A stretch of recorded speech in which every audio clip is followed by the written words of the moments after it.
growing group of Muslims in the United States is speaking out against Islamic terrorism. They're taking to the streets of Portland, Oregon to protest radicalism.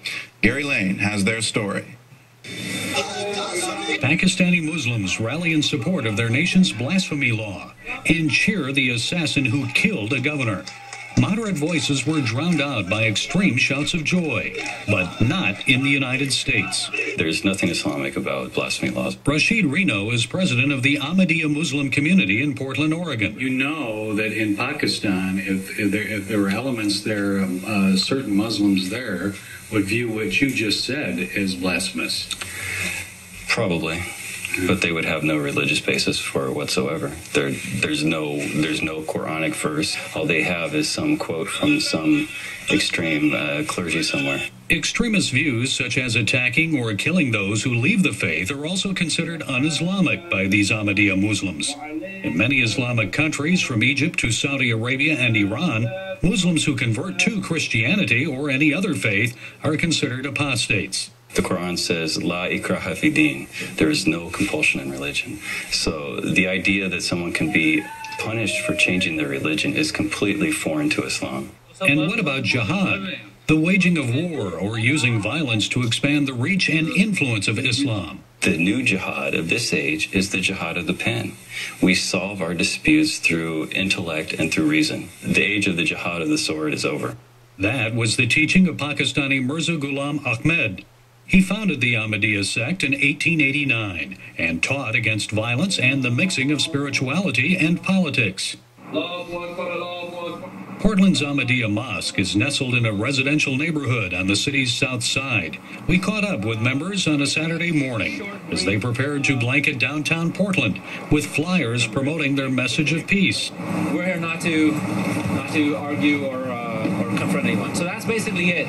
We later found them distributing flyers at Pioneer Square, the same place where young Somali Muslim Mohammed Osman Mahmoud allegedly plotted to detonate a weapon of mass destruction. FBI agents arrested him as Portlanders gathered for a Christmas tree lighting ceremony. What can be done to prevent young Muslim men or others from becoming radicalized by extremist teachings on websites, in mosques, and Islamic schools? The FBI was tipped off by the father of the alleged Christmas tree bomber. Ahmadiyya youth leader Salman Ahmed says lessons of peace and patriotism don't just begin at home. Their parents, their family, and then the circles in which they live in, their schools, if they go to a mosque, the mosques all have a responsibility to ensure that our children walk the right path. And it isn't just the adults that are involved in handing out these flyers from the Ahmadiyya Mosque here in Portland, but also some young people like 13-year-old Shuja. So why are you doing this? I'm just doing this to promote the message that Muslims are not people that we see on TV every day. The people that are bombing buildings, that the people that do that are going against the teachings of Islam. Don't persecute Muslims. Just because you see a Muslim doesn't mean they're going to go and bomb a building. It's the moderate Muslim voice that we as Americans have been longing for, yearning for since 9/11. Dan Sokol worked as a military contractor in Iraq.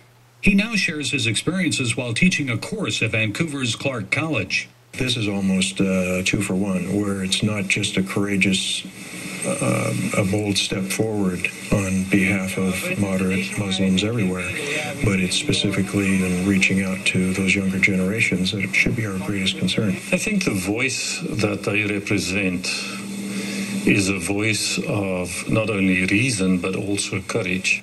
Reverend Anton DeWett is with the First Congregational United Church of Christ of Portland. It's a voice that we dare not lose, and we should do everything within our power to protect this voice.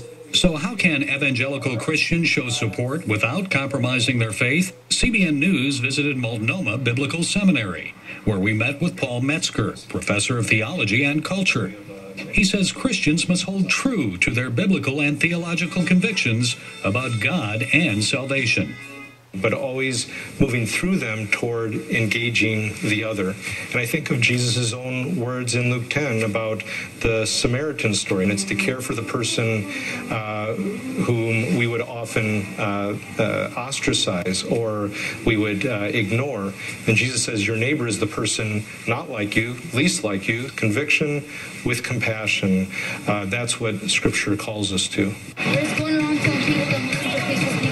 As for young Ahmadiyya Muslims like Shuja, you may see them on a street corner in your city, handing out brochures and spreading a message of peace and moderation, with or without the supportive voices of others. Gary Lane, CBN News, Portland, Oregon. Well, Muslims for Peace, that's a story you're not going to see anywhere else, but we're bringing it to you to let you know there are voices within the Muslim community that are asking for peace and saying radical terrorism is not part of our religion. Historically, that group in Pakistan ended up in the 1920s, 1930s being very instrumental in coming to peace with Mahatma Gandhi, and it ended up in the partition of Pakistan and India, which has not been a peaceful relationship since because the radicals have taken over. So we need to encourage these voices, and I'm all for it. Christy?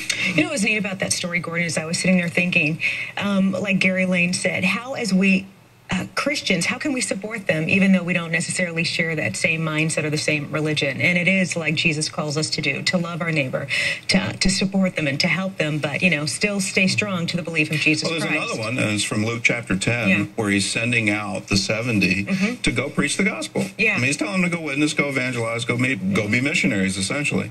And he says, if you find someone of peace, if you send forth your peace and it stays with them, then go in with them, eat with them, stay with them. If your peace comes back to you, then leave them. So, you know, there's plenty of room here, if you will, for us to get along and still stay true to Christian tenets. Absolutely.